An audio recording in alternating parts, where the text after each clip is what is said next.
Coming up on the Zach Lowe Show, we have a loaded program today with the great Rob Mahoney. We're going to talk Chet Holmgren extension, Devin Booker extension, the difference between them, why that difference is relevant. Got some hot takes on both of those things, or not hot, but just good takes.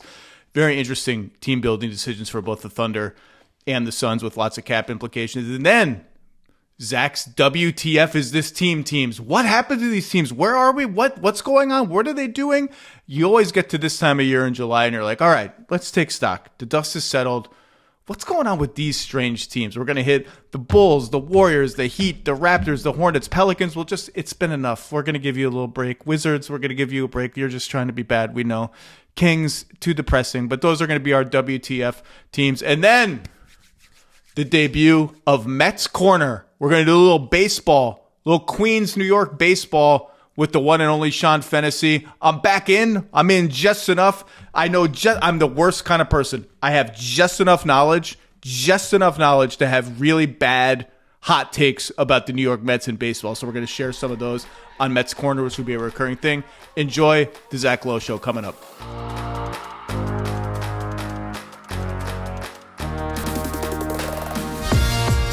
Welcome to the Zach Lowe Show. It's Thursday.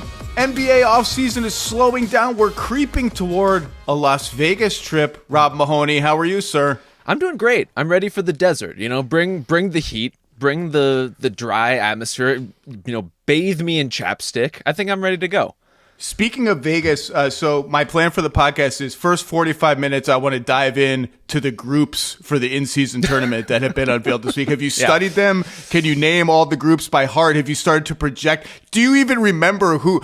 Name the in-season tournament winner from last year. It was the Bucks, right? It was the Bucks, and it heralded a truly great season for the Milwaukee Bucks, I thought. It was the moment everything turned around for them. A real before and after, A versus B situation. And we never looked at the preseason or early season Bucks the same way. Have you opened the email and or read any story about the groups for the 2026? I guess it's 2025, 26? I don't know how even to characterize it. IST. You know what? That one went to just mark unread for me. I think I can name the groups. I believe they are A, B, and C, right? Those are the names of the groups. I don't know. How about we name them? We name everything else now in the NBA. Every single series has a trophy named after a famous person. How about we take random players that have excelled in the IST in the past and name groups after them? This is what happens in Las Vegas. So I mentioned a couple of cockamamie ideas that have come from Las Vegas dinners over the years. One was and I broke this down extensively last year, an imaginary 3-on-3 tournament involving all 30 NBA teams where the three participants are the controlling owner, the head coach, and the lead decision maker in the front office, and who would win that tournament. The other one was we need to name various parts of the Thomas and Mack Center because there's two courts, there's many entrances and exits. There's a atrium kind of between the courts. It's generous to call it an atrium. It's a concrete whatever. We need to name it after Summer League stars. So the Josh Selby annex of the Thomas. This is what happens in Las Vegas is these things. Okay. We're not going to talk about the IST because who cares? Nobody cares about the IST. Sorry, NBA. Not yet. Anyway, maybe there's hope for it. Two big extensions occurred before we get to my WTF teams of the summer. Chet Holmgren signed a 5-year extension with the Oklahoma City Thunder. And Devin Booker tacked on 2 years to his deal at approximately 140, 145. That will take him through the Suns at 2029, 2030. He will make, it's impossible to know, despite the fact that these things are reported with specificity and precision. He will make ballpark $70 million in 2029, 2030. Chet Holmgren in that same season will make ballpark $51 million. So there's an $18 to $20 million difference between them based on the percentages of the cap. Now, that raises a whole lot of thorny issues. I just want to read some of the reporting on the Chet extension and the Paolo Banchero extension, both on the same timetable. The lead to the ESPN story on Paolo Banchero is he agreed to a 5-year, $239 million maximum rookie extension that could reach $287 million, 287, And then it goes on to say if he hits the All-NBA criteria, MVP, Defensive Player of the Year, he's not going to win Defensive Player of the Year. But 239 to 287. Okay, those are numbers. Yep. The Chet Holmgren extension, reported as Oklahoma City star and champion Chet Holmgren, has agreed to a fully guaranteed 5-year maximum rookie contract extension that could reach $250 million. So by definition, a max extension for this tier of players is 5 years, 239, approximately based on the cap assumption for next season, 2026, for 2026, 2027 rather. Could reach 250 versus could reach 287 is quite puzzling to me, because the implication in a lot of the reporting on Chet's contract is that if he hits these various Derrick Rose rule criteria, the contract will jump somehow. But unless it's like specifically negotiated to just jump like to 25.8% of the cap, a jump from 239 to 250 just doesn't sort of make sense, and certainly doesn't mesh with the Banchero explicit reporting about MVP, All-NBA, etc. Which leads me to believe, and the contract is not in the NBA system yet, which leads me to believe this is all cute and fudgy reporting across the board. And I'm going to guess, my educated guess is when this contract comes in, it's just a straight 25% of the cap. There is no bump up for Derrick Rose rule. This is just my educated guess. It could be wrong. But I think what's happening with the could reach $250 million is that we're getting cute with, well, the cap could actually rise a little bit more for 2026, 2027 than the NBA's recent somewhat pessimistic projection. And in that case, because everything is based on the starting salary in that year, the contract could bump up to $250 million. That's my guess, that this is just a straight 25%. The J-Dub contract isn't in yet. But these are interesting too. The Booker and Holmgren things are interesting contrasts. I love Devin Booker. I think you probably love Devin Booker. I think he's a winning player at a high level in the NBA.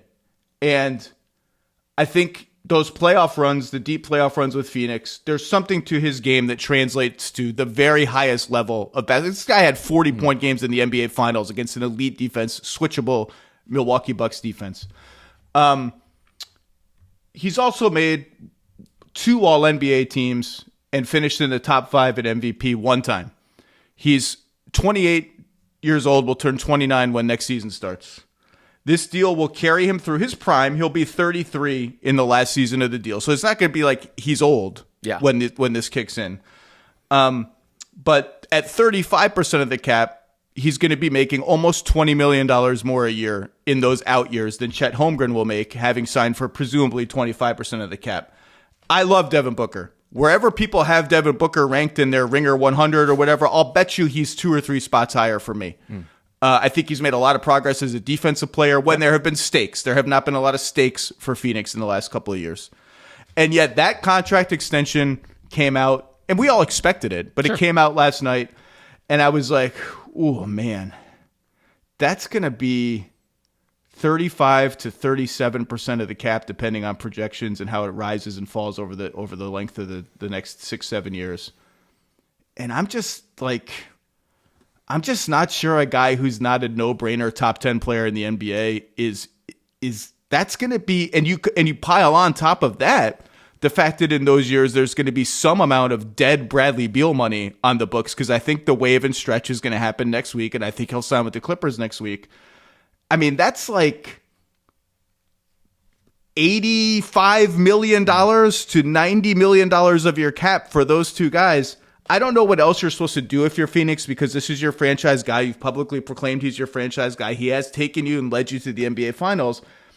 I just know that this deal, and I love Devin Booker, this deal made my stomach turn a little bit. And I think what the implication of that is you just say, you know what, you're under contract for 2-3 more years. Like, we don't need to do this now. Let's just see how the next 18 to 24 months go and revisit life. Yeah. I wonder how much of that is, look, it's just the team protecting itself in a way, not just investing in a guy who has stuck around and generally wanted to be there, but also What if next year is just awful and Devin Booker decides by January that he wants to be somewhere else? Then he is a more tradable player, I think, in terms of the length of the deal, even though there is that huge salary commitment. Like, if you want to be in the Devin Booker business, you probably want to be in it over the longer term. All of that said, the 35% max, to your point about like the threshold for like a top 10 player, it is just a different level of responsibility. It is a different level of production that's required. And Devin Booker has been an incredibly consistent producer overall. Like, he's a good all-around player in all the ways you described. He's also not quite as adaptable and malleable as his skill set would suggest that he could be. Like, he has not proven to be a plug and play alongside every possible star and it just kind of works sort of player. Like, it takes some maneuvering, it takes some massaging, it takes the right kind of talent around him, as do many of the players in the league. And that's kind of what separates, to me, the true top class of superstar players from the next group of guys. And Devin Booker is in that next group of guys. Like, he, on a great season, would be kind of firmly in the top 10. And on an iffy season, might be somewhere closer to 15, maybe even a little lower than that, depending on, as you said, the stakes and how hard he's playing. He's a really good player. And so I find it impossible in the Suns' position to give up on a player as good as him, or to even roll the dice with the future of a player as good as him. And so if he's willing to sign an extension, I get the compulsion, but it makes me queasy too. I just don't think he is or will reach the threshold that will make sense at a 35% cap rate. I just straight up wouldn't have done it. And I understand that that's going to make for some uncomfortable times within the Phoenix Suns. Well, how does that play out? Like, you don't give him the extension, as you said. You play out the last 2 years of his deal, and then what? I think again, like I mentioned this the other day, Rafael Stone has found a way to exercise every bit of leverage he has now with younger and less proven players for the most part, and not apparently not alienate them, or from what I've heard directly, their agents. And so I think I would have now look, once Matt Ishbia says all the things he said publicly, the toothpaste is out of the tube. You have to sign the extension at that point because you have to put your money where your mouth is. Right. I would never have put my mouth there, so to speak. I'm very careful about where I put my mouth in general. It's a good policy. And so I would go to Devin Booker and have just said, hey, look, you're on the books for $53 million this coming season, $57 million the next one, $61 million the one after that, locked in, guaranteed. We got a lot of time. Let's see how the league evolves. Let's see how the Western Conference evolves. Let's maybe have a discussion like other players of your ilk have had of, hey, can we work something out where it's not everything to make us a little bit more nimble in terms of building a winning team around you. Now, understand that's an uncomfortable conversation that gets into like labor rights issues and why should a player have to sacrifice for, why should a star have to sacrifice for the good of his team, et cetera, et cetera. But these are also just the rules. The more expensive you get, the harder it is to build a team around you. I'm sorry, but that's just the reality. And it's even worse now in the second Apron era. But I have some takes on this. Would you like to hear some takes that I think the Chet Booker contrast in terms of just raw money owed brings up for me? Definitely, hit me. Number one, I am more passionate than ever about my proposal from now 7 years ago that other teams have proposed something similar, where if you draft a player and you sign him to a 35% max at any point in his career, there should be some mechanism of relief, whether it's for tax relief or apron relief or some special little cap exception that you get that decreases the financial crunch that is created by that, because it should be nothing but celebratory. Yeah. That you draft a player that good and keep him for that long, and he's so endeared to the fan base that, and in a lot of these cases, you're almost effectively punished for it, because unless you're Nikola Jokic, who you should pay 50% of the cap for if you can, it becomes, for lack of a better word, a bad contract. I just don't think that should be I don't think any team should get to this point with Devin Booker, or in the past, Russell Westbrook, John Wall, DeMarcus Cousins, maybe not the best example, Jimmy Butler from back in the day, Blake Griffin, be like, yeah, it's just like, boy, I don't know if we want this guy on our team at this money. It should be more celebratory than that. This is sports. It's about fandom and fun. Yes. I mean, this kind of ties into the Giannis conversation too, like you're seeing in the life cycle of the Bucks, that it reaches a point where even if you can convince that star one of the best talents in the league, to want to stay with your team after all those years, they need a little bit of convincing. Like, the roster is going to turn over naturally by, I don't know, year 10 in the league. And so it feels natural to me, as you're saying, that you want to celebrate and you want to incentivize those kinds of arrangements, those kinds of partnerships. Like, everything in the league right now is geared so much on like a 2 to 3 year timeline before you have to make pretty drastic changes in the financials of your team to make it feel sustainable. If there's any mechanism for long-term relief, I think the league needs to look at it really seriously. And the place to do it is here. The place to do it is in with the best players, keeping the best teams competitive, finding ways to put players like Devin Booker in the spotlight and keep them in the spotlight. Take two, the seniority wage scale, which is a classic union thing. And I have no objection to it. Like, I want the best players to get paid the most amount of money.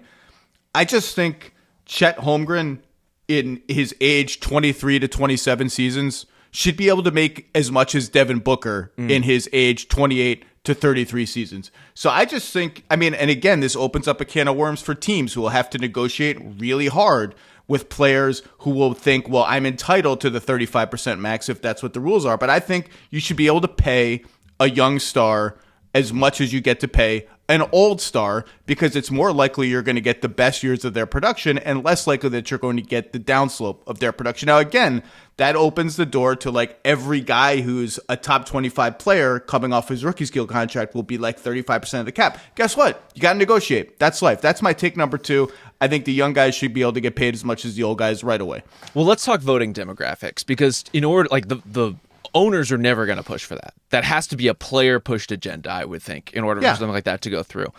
In order for it to go through, you would have to have, the league would have to shift younger enough that there would be enough young members of the NBPA to vote in that direction. And at the same time... It's true, because it's all coming out of that 51% pie. Completely. And enough younger players who are also not trying to, like, ruffle the feathers of LeBron and Steph and the older guard of the league. You know, I think there is a sense of deference even within the union as far as that kind of stuff goes. I don't know that I've thought this one out all the way through, but it just does strike me as problematic that the worst contracts in the league are often tied to truly great players, and they're the worst contracts because they're signed when they're older in their careers. And the best contracts are often tied to truly great young players because they are artificially capped at this 25% threshold. That can go up to 30%. This is my take three. Speaking of the Derrick Rose rule bump that I don't think Chet Holmgren got, if I'm Jalen Williams and Jalen Williams' agent, I am apoplectic at everybody involved that me making all NBA in my third season does me absolutely no good in negotiating my next extension, because it's all dependent on your fourth year. If you hit those criteria, that year you sign the extension after your third year, your fourth year is the All-NBA MVP, Defensive Player of the Year. We can all agree J-Dub is not going to win Defensive Player of the Year as great as he is, and he's not going to win MVP as great as he is. The MVP is on his team, so he's got to make All-NBA in year four. We all know a million things could go wrong. Everyone, more people could stay healthy. He could get hurt, whatever it is.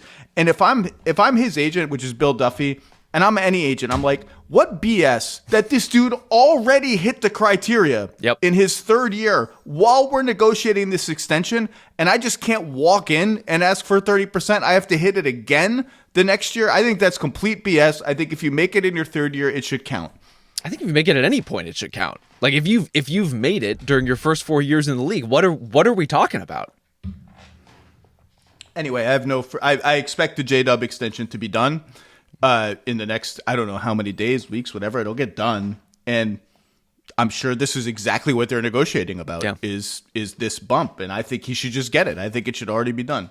Okay, and by the way, Nikola Jokic also is not signing an extension this summer. I think it's never a nothing burger with the best player in the league, but I think everybody was prepared for that. It's financially prudent. Any other takes on any of this? I just think maybe we just need, regarding the 25% versus 35% maxes in general, the Paolo, Chet, Devin Booker conversation, I think we just need different language than calling all of these max contracts. Like, they're clearly not equal things that you need to consider in an equal way. And to that point, I'm just very rarely fussed about any version of the 25% max, Rose rule included or not, Rose Row bump included or not, for a player of Chet's caliber or Paolo's caliber. Like, these are not the guys you worry about. This, if you're 23 and a champion and already an all defensive caliber rim protector and maybe have a future where you're the defensive player of the league, like I just don't really have any problem with a contract like that. No, I think you do the Chet deal without thinking about it. And now we get, real quickly, we get to watch Oklahoma City now really start to navigate the financial realities of its team. This coming season, they should be able to duck under the tax, which is important for them because they're going to skyrocket in 26-27 when the J-Dub and Chet extensions hit. They're going to absolutely blow past the second apron on paper. Now, they also have like as many as 4 picks in next year's draft. I think it'll more likely be 3 because they have Utah's pick, which is protected, and Utah is just not going to win a lot of games, obviously. And then in 27-28, Shea's mega deal kicks in. Cason Wallace's next deal kicks in, and I think he will emerge as a must-keep core player on their team. And so the money just becomes overwhelming. I don't think they're going to be willing to pay a lot of tax. They already know what's coming.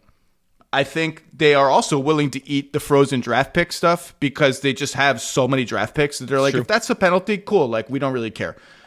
The rubber will meet the road in 29-30, which is a long time from now when the repeater tax would kick in. And I just think it's going to be fascinating to watch, just to name a few things. Hartenstein has a team option for 26-27 at $28.5 million. That seems tailor-made for either, sorry, you're going to have to play on another team, or we're declining that. Can you sign a team-friendly extension? Yeah. Lou Dort has a team option, $18.2 million, 26-27. That's going to be very interesting to see how that's handled. And then I just think you're going to see these shufflings of like Isaiah Joes and Aaron Wiggins and like these guys that are making 10 to 15 million dumped into people's space here and there, whatever it ends up being. But the dance is going to be fascinating because the 3 guys are going to make an enormous amount of money, 85 to 90% of the cap, whatever the math is. And I think Wallace, I'm just betting on Cason Wallace making continued leaps to his game to a point that he's just like, we got to have this guy on our team, and he's going to make a lot of money when he hits restricted free agency. He's either going to be exactly that player, or he's going to be enough of that player where they would be able to trade him for somebody who is more cap appropriate for what they need at that point in time. So it's going to be one of those 2 options. But I think the value of all those picks, we talked about it a lot with the Thunder, is not just getting the next Cason Wallace in the door or kind of calling your shot in the draft in the range that you're in to be able to maneuver a couple spots. It's the difference between straight salary dumping someone like Aaron Wiggins when the time comes versus trading him and a pick for something that would actually help your team at that point in time, right? It's like there's so many good players here who could help other teams, but the opposition senses your desperation when you're in the Thunder spot. They're not just going to take guys back for free, even if they might help them. Like, they're going to try to squeeze everything they can get, and that's where a little greasing of the wheels can go a long way. This episode is brought to you by HubSpot. In the playoffs, extra possessions are everything. Same goes for growing a business, and HubSpot's customer platform gives you more chances to win. Breeze, their built-in AI, automatically takes care of marketing, sales, and service tasks so you can game plan for growth. It's easy, efficient, and most importantly, it's effective. Customers are cutting sales cycles in half and getting hours back each week. That's like turning those contested jumpers into clean looks at the rim. Visit HubSpot.com/AI to learn more. Okay, next segment. I said to you I want to talk about my. Every year we get to this point in July. It's July 10th, and the dust settles, and you start, scanning rosters and looking at what everything looks like now. And you think, there's always teams like, wait, what happened? Who's on that team? What's going on with these teams? Why did they do nothing, or why did they do that thing that is puzzling? Where are they going? What decisions are still yet to be made? And I have 5 teams on the list for Zach's WTF is this team teams. Now, I'm cheating a little bit because the Warriors are on here because I just want to talk about the Warriors. Sure. And I just want to apologize right off the bat to the New Orleans Pelicans, who are the WTF is this team. I just feel like we all need a little bit of a cooling off period. They need a cooling off period. Derek Queen needs a cooling off period. Joe Dumars and his 14 phones need to just recharge. He needs his own charging station. We need to just leave them be for another day. And then you have the tanker teams we know it. And the Kings, They didn't make my list either. Just because I just, it's too sad. I can't even believe what has befallen the Beam team, and I don't want to talk about it. You can't believe it? If you and I inherited the 2 seasons ago, or actually go back even further, if we had Halliburton, if we had the Halliburton version of the team, sure, or even the Beam team when we've traded Halliburton for Sabonis, and we set out to, in 18 months, ruin the team, I don't think we could actually do any better than they've done. That's what I'm saying. I can't believe it. Of course I can believe that tragedy in basketball terms has befallen the inept Sacramento Kings. Sure. I can't believe how fast it came and how bleak it is to look at their roster right now. It's like, I got to watch this team next year. So we're not even talking about them. Okay, team number 1, the Miami Heat. Just traded for Norm Powell. Mm-hmm. They have one of the more interesting team-building decisions, speaking of Devin Booker, left in the summer of business, which is Tyler Hero is eligible for an extension. And that's a player that that's an interesting negotiation if it's going to take place at all. He has 2 years left on his deal. Again, there's no need to do it now. I'm sure his representatives would love to jumpstart hey, this guy just made the All-Star team, right? He did make the All-Star team. He did make it. Strike while the iron is hot. And look, it's become kind of fanciful to mock the Heat as the new play-in MVPs, and where can a team really go with Tyler Hero and Bam Adebayo making 80, 90, we'll see how much $1 million combined. They are out 1 draft pick to Charlotte, but only 1. And Jaquez, I heard you talk about Jaquez on group chat.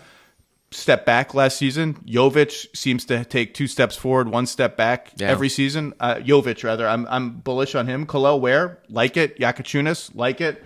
Like the fit even between Ware and Bam, even though I'm not sure that's the long-term look I would lean into. There is stuff to like here. I might just be... So if you look at FanDuel right now, odds to win the conference, they are plus 5,000. Now, they're obviously not going to win the conference. I just think it's notable that they are behind the Raptors and then way behind the Pacers, way behind the Bucks, and way behind the Celtics, who are all better than plus 2,000 or lower than plus 2,000 to win the conference. I may be scarred by the fact that 5 or 6 years ago when they were in like the Josh Richardson, Dion Waiters, Hassan Whiteside hell, I said on national television, I'm not sure any team has a bleaker long-term outlook than the Miami Heat. And 2 years later, they were in the NBA Finals or something like that. So I may be just defaulting to this team gets rabbits out of hats of various, both of the Jimmy Butler ilk and the Duncan Robinson undrafted guy ilk.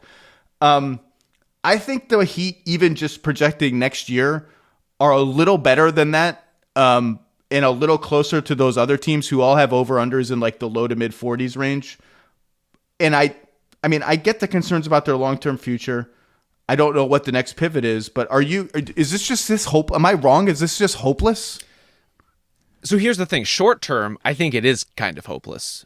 But to your point, I don't rule out the Heat in terms of their near-term future. Like the Rabbits have come out of the hats. Like we have all seen them. We have all beheld them. This is a team that does produce those kinds of miracles. So I'm not ruling out that they get the next star who comes available through some miracle trade or unearths, as you said, the next Duncan Robinson type role player. That stuff all feels entirely possible to me. This collection of players, I don't feel particularly heartened by. And some of that is like you get breakout seasons sometimes that feel like they open everything up for a team. And sometimes you get a breakout season and it feels like, oh, even the best case scenario Tyler Hero leads us to this place. Like this is the best basketball he's ever played, and they ran straight into the shot creation wall. Like they just could not produce enough consistent offense with him and Bam like driving the ship in that way, especially in the playoffs. And I got to cop to it. I am Bam fanboy number one. Yeah. I'm at Bam is a winning player. Bam is a stud. He is. Bam did not have a good enough season last year, and I think even he would say that. Did not have a good enough season. I think he's clearly all those things on defense. Like always going to be kind of in the running for all defense consideration. Like he's switchable, he's flexible, he's all those things. Has not leveled up or really diversified what he can be as an offensive player. He's had seasons where the mid-range game is there. He's had seasons where the handoff game is there. None of it is really coalesced in a way that feels meaningful and sustainable.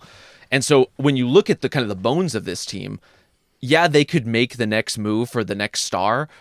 Will they have enough of the kind of support structure to make that make sense? That's something that I worry about with this group. And that probably depends on, one, what you think of Kel'el Ware and if he would be involved in that kind of deal to begin with. I kind of think that he would be. But if he was still around, is he the kind of guy who's ready to go next season with a star teammate? And what do you think of guys like Andrew Wiggins at this point in his career? Like, what do you think of Davion Mitchell, who I'm actually kind of high on Davion Mitchell, but it really is like a judgment call come and go on so many different component parts of this team. So on Ware, obviously he was famously not touchable in the Kevin Durant trade talks, and they actually were even more protective of their asset base than that. I've talked about what they were willing to put on and what they weren't willing to put on the table, and I think that was a wise and probably difficult look in the mirror moment for the Heat, who always want the next big thing and decided we're actually just not ready. We're not good enough to justify a swing like that. On Wiggins, I'll tell you what I think of Andrew Wiggins on the Miami Heat. And I like Andrew Wiggins. He had a great finals for the Warriors. He's a good player. He's a good NBA player. He's a fifth starter on the wing, reliable kind of guy, good player. I just am penciling in decline, he has a player option for 26, 27, and then I'm penciling in just not on the Heat after that. Yeah. I'm not part of the plans. Terry Rozier was a total zero for them last year. And if he's a total zero again, I think their championship odds or their odds on FanDuel, their placement in the hierarchy is probably like not crazy. You've talked about Norm Powell. I've talked about Norm Powell. They got him for nothing. I think that's a fun dimension that they've added to their team. I'm bullish on Jovic. And I think the Powell thing also, they needed to just get smaller and faster with more shooting. They had too many power forwards kind of on the team, and they flipped one and some other stuff in Kyle Anderson for Powell. We'll see how Jakučiūnas is. Like, maybe that becomes a home run pick for them. They were thrilled. I think they had him toward the end of the top 10 on their board, and so they were thrilled that he fell there. They like Pelle Larsson and Keshad Johnson. We'll see. Yeah. I mean, I gotta say, I like Pelle Larsson. He's pretty good. That guy can play. And as we're talking about like the Duncan Robinson types and like people who could really pop, like I would not rule out Simone Fontecchio having a Duncan Robinson kind of season for them. Just like all of a sudden he becomes an important spacer. Are the only national anythings that are just all in on Simone Fontecchio being a useful role player. We were stunned that the Pistons wouldn't even play him. Unforgivable. Yeah, I don't know what this team is. I mean, Highsmith is a good player too. He's a free agent after this coming year. They know they're just in the same mode as they were a year ago, which is, hey, we got Norm Powell for free. He is an injection of like dynamism to our offense and pace that we need, and just almost recklessness. I like the idea that there's a reckless Miami Heat player now. Yes. And look, in the East, like, understand where we are in the hierarchy, but like if things go right, maybe we could be the 6th seed or the 5th seed instead of the 9th seed or the 10th seed, because none of those teams, the Milwaukee, Indiana, Boston's, like all those teams are one injury away from severe peril, and not even a major injury. And not all of them have depth issues. Have you looked at like Philadelphia's bench, by the way? Philadelphia's bench, Grimes will be added to it, but it's not great. And Philadelphia, God only knows. I mean, speaking of WTF teams, they are like, just exist in their own universe of like, I don't know. Okay. Like, I guess let's just catch up on Christmas and see what's going on with the Sixers. I don't know. I wish I had more interesting things to say about the Heat. Right now, they're trapped in the middle, and their big project as a team is how do we get untrapped in the middle without tanking, because we don't want to tank, and tanking is less profitable than it used to be, and we're the Heat, and we don't tank unless it's by accident almost. I think what you said about them needing that sort of reckless element feels telling to me. Like, they have a lot of guys who know their lane and know how to play their roles, or have like very defined skill sets. And I think part of what made the Kel'el Ware experience so exciting last season is that's a guy who's undefined, who's like, okay, he can do a little of this, he can do a little of that. We're still trying to feel out what his best role in the lineup is, what position he plays, who he should be playing with. Like, there's a variability to his game that basically no one else on the Heat has right now. And that's like Norm Powell just had another, he like Tyler Hero, had a big jump last season. I don't expect another huge jump from those guys. They kind of are who they are, or they're going to level out a little bit, one of the two. Wiggins, we well know his habits at this point. Like he is going to be a fine enough defensive player, a fine enough shooter in spots, a fine enough like spot creator here and there. Bam, as we talked about, hasn't really taken huge jumps. And so it's like, who else are you getting a step forward from, if not someone like Kel'el Ware? And you would love for a team in that position to have 3 guys who could be thrown into that category. And I think part of the reason the Heat find themselves here is it really is just kind of like a lot of very known elements and then this one wild card off to the side. On Ware, the Ware, for what it's worth, and maybe it's worth nothing, the Ware Bam lineups were like plus 4.5 per 100 possessions last season. I like Ware a lot. I like everything I saw about him. I guess what I'm saying is this. I think they're over under the last time I checked, and it's too early for these. It was like high 30s, mid to high 30s.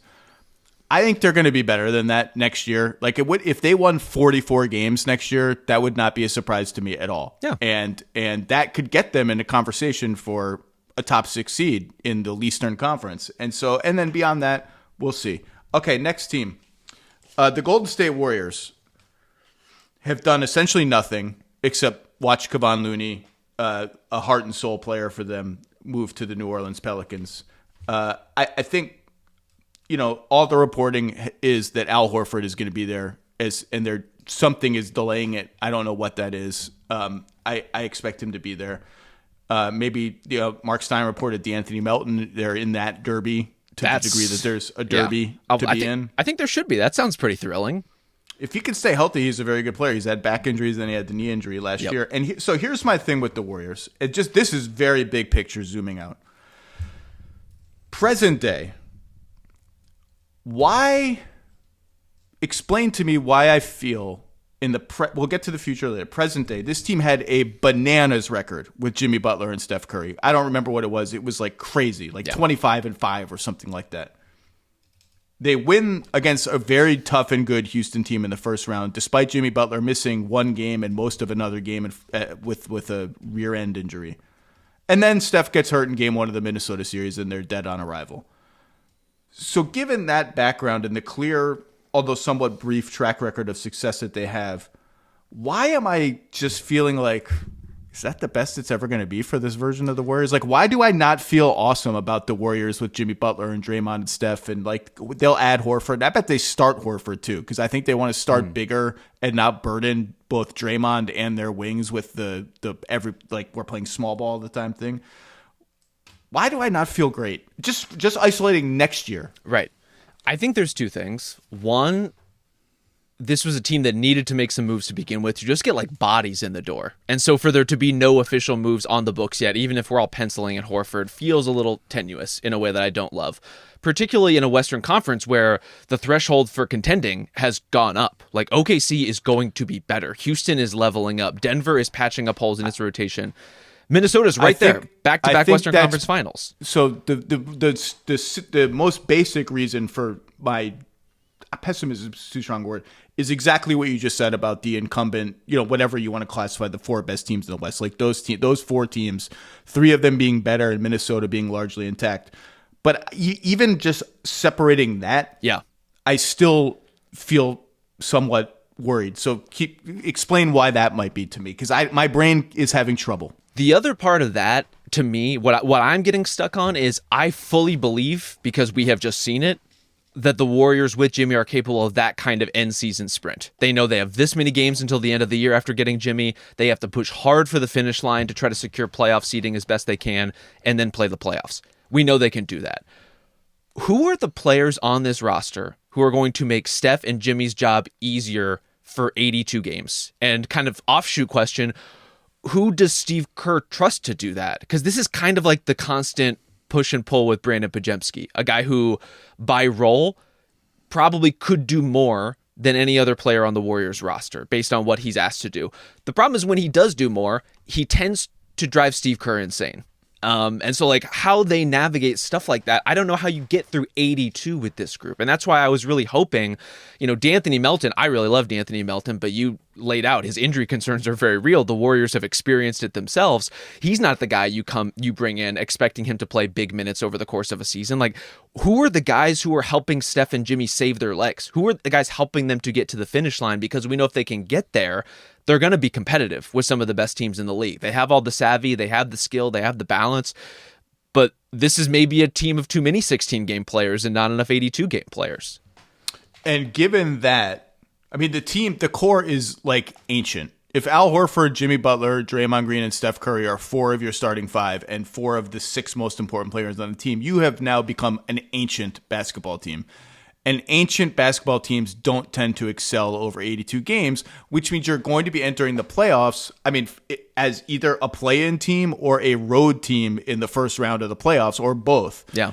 And it's just hard to imagine this roster, barring a seismic move, winning 2 to 3 playoff series from that disadvantageous position, given that you're still ancient when you get to the playoffs, and still more likely to wear down and still more likely to suffer an ill-timed injury.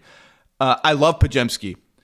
I assume he will be the 5th starter along with Curry, Draymond, Butler, and if they get Al Horford. The foursome of Curry, Podziemski, Butler, Green was lights out regular season, lights out playoffs. And that off the bench, I can still have Buddy Hield, Moses Moody, who I am higher on than the Warriors coaching staff appears to be. I think he's good. And then, like, the lack of anything, I guess Moses Moody is now a power forward, but the lack of any other power forward on the team is troubling to me. They have Jackson Davis and Post as backup centers. Guy Santos is still around. Maybe they'll sign somebody that I'm not thinking of. Like, even a guy like Yabusele would have been awesome on this team. Huge. And, of course, if we're talking about power forwards off the bench, that brings us to Kuminga. And the other depressing thought about the Warriors as currently constructed, depressing, but also like the most likely outcome by far to the end of a dynastic era, is that the 2 timelines thing has not happened. And the post-step future, despite all the talk about it, all the careful planning for it, several savvy picks, like Podziemski looks like a good pick for where he was drafted. Even like a guy like Jackson Davis looks like a good pick for where he's drafted. Definitely. Despite all of that, the post-step future looks incredibly bleak, which makes the Kuminga transaction that is coming. I'm expecting a sign and trade. I don't know where, I don't know when, and maybe there is no sign and trade, and maybe they re-sign him, and that's the transaction. Do you think there's any chance he just takes the qualifying? I don't think either side wants that, and so I'm going to say if there's a chance, it's minuscule, because I think that's bad for both parties. But what I was going to say is the Kuminga transaction, whatever it is, to me is maybe the single most important franchise building transaction that's coming in the next 2 to 3 to 4 months in the NBA, and I just don't see a world in which that transaction sets the Warriors up for a happier post-Steph future, because I don't think that's going to be we re-sign Kuminga and he's a breakout star for us. I think it's going to be a sign and trade in which the return is slightly underwhelming.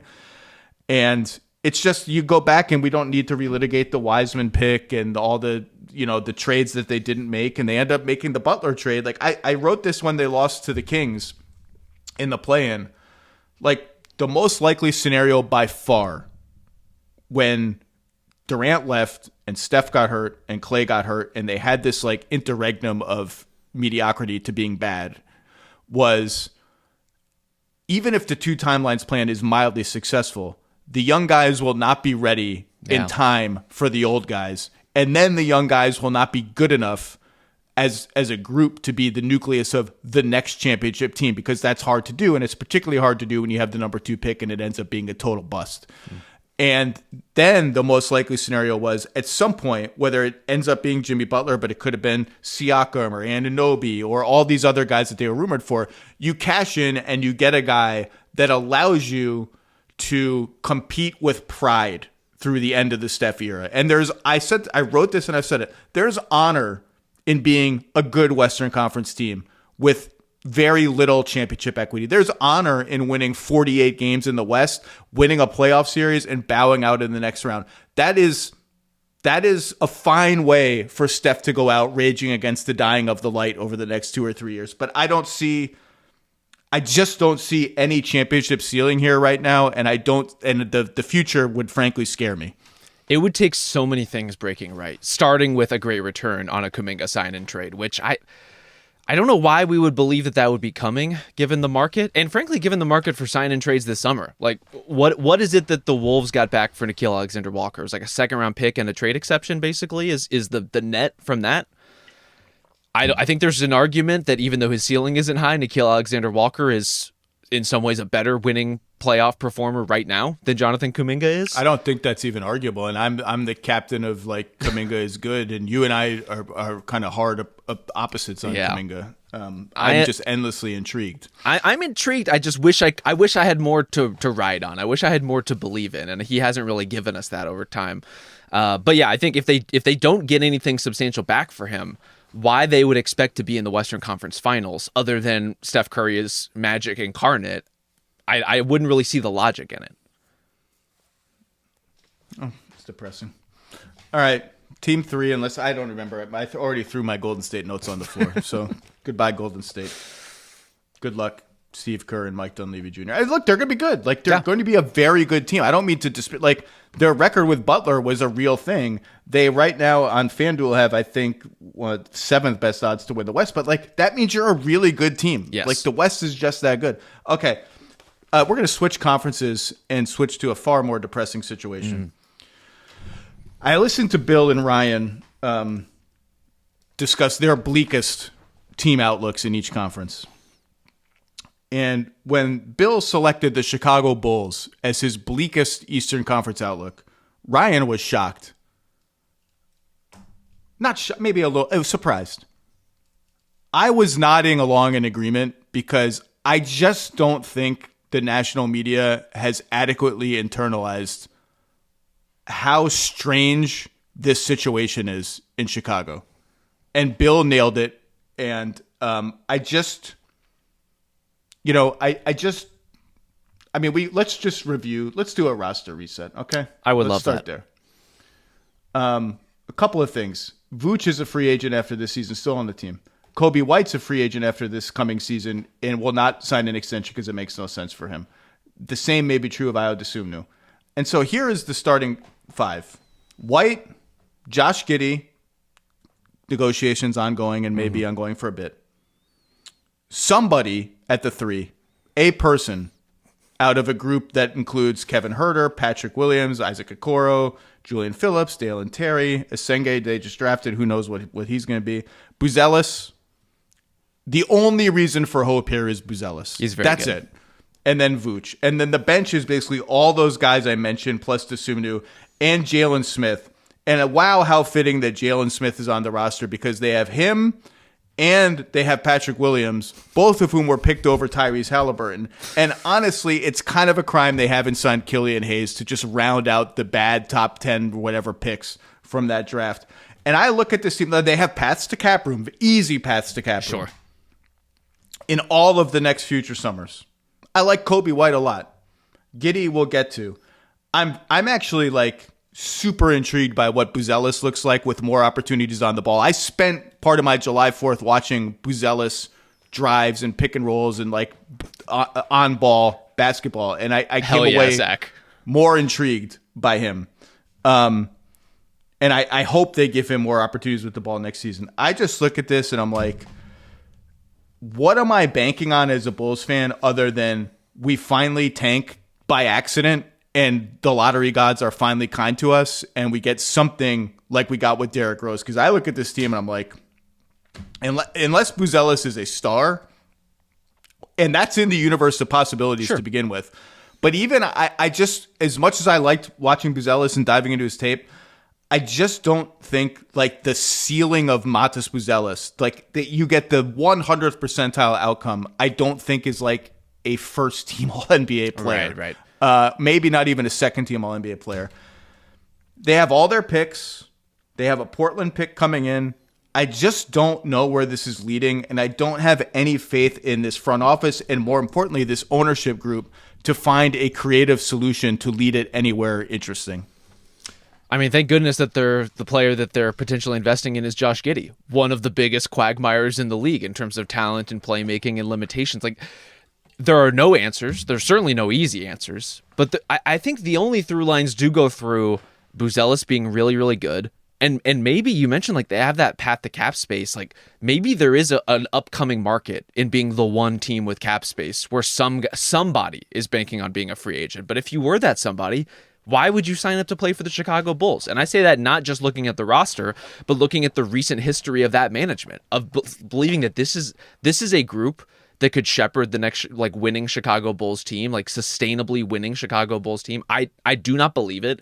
I don't believe in the transaction chain. I don't believe in this group of players. None of it makes any sense to me, frankly. And to the extent that we like Buzelis, which I do, he does feel like a do a little bit of everything ballasty kind of second or third best player on a really good team. Like he's going to be in that kind of mode that's really valuable and that guys like us freak out about, but isn't the player you hang an entire roster on. Like I don't think he'll ever have quite the creative skill set to do that, which is fine and which is still a great outcome, but doesn't necessarily give you a direction as a franchise. And that's why they feel so rudderless. There's just nobody here who's like, okay, you can chart a course by that guy's skill set, that guy's strengths, this guy's potential. Everything feels muddled to the point that it just reads like nonsense. They missed the window to trade Vucevic the window, the by whole years. house. The house got torn down. There's no house there anymore. Yeah. And they're paying the price for that and for three major pivotal moments, setting aside the Lonzo injury and that first 35 games where they look like, okay, something interesting is happening here with the Lonzo, Levine, DeRozan, etc.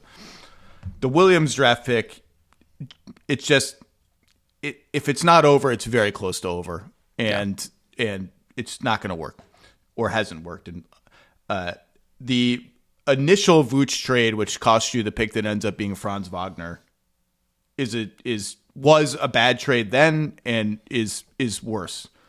And then to get none of the good assets from either the DeRozan trade or the Levine trade. I mean, they got their pick back in the Levine trade. They got control of their pick back, which they ended up needing because it was the 12th pick. It was top 10 protected, I believe.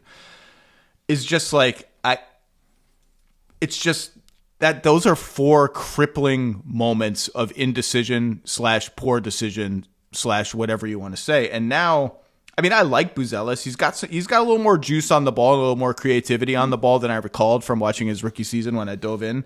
And Giddey, look, I was slightly defensive of the Bulls in the Giddey Caruso trade, not as full-throated as Bill was and Ryan was. But I said, like, there's going to come a stretch where he puts up monster numbers and people are going to be like, oh my God, did the Bulls get this right? And that stretch has happened. It did come. Even last season, like, he doubled his free throws per 36 minutes. Yep. He shot 38% on threes, which, okay, I'm monitoring it. I'm officially monitoring.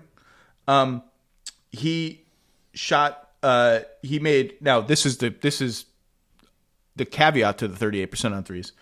He shot 18 of 51 on off the dribble threes, which is kind of a shot like you've got to have if you're going to be the engine of an elite offense in the NBA. 18's a lot for him. He made 3 the year before. And so that's a jump, but it's like, I just don't know where you're going when you hand the offense to Josh Giddey. And the Bulls would say, well, we haven't. We handed the offense to Kobe White and Josh Giddey and Nikola Vucevic, which is all very interesting. And why I asked you a challenge question, which is, let's pretend that Josh Giddey in 3 years is fully actualized as a player and is on a 50 to 55 win team. Like, what does that look like? Because I don't think it looks like Josh Giddey runs 40 pick and rolls a game. No. So like, is there a comp? Is there any comp you can think of? What does it look like? I have 3 comps. I hate all of them. But this is an impossible exercise, as the Thunder found out ultimately, and as the Bulls are finding out now. Like, it's very difficult to figure out the historical path for Josh Giddey to be a meaningful player to a championship team, given all of those quirks. And I will say, too, in addition to improving his game in all the ways you laid out, I actually thought he played better defensively down the back part of last season than we've seen him play generally over the course of his career. So there's little strides being made all over the place. I don't want to ignore them. The first comp that came to mind for me was Hedo Turkoglu. Like, if you're going to put the ball in the hands of somebody who is as big as Josh Giddey, but not a standout NBA athlete, not a volume scorer, not an amazing Swiss Army knife defender, that's kind of a model. And now Hedo was much bigger, and I would say just a like balls out big time shot maker in a way that Josh Giddey is. Now, like he doesn't have a problem with the off the dribble three. Like that was kind of the crux of his game in a lot of different ways. But if you're going to talk about like a key playmaker that is kind of a point guard but kind of not, like maybe Hedo is a reasonable model. And he becomes, what option was he on the great Orlando Magic teams that were the peak of his career? A third, fourth option, sometimes second option in crunch time, like kind of guy. With an elite roll man, lob threat, whatever in Dwight.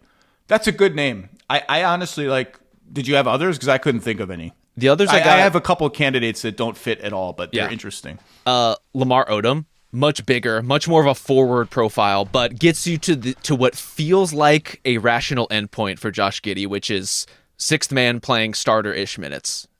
He just has that kind of game. I know he's taken steps forward. I know there are believers in his late season performance from last year.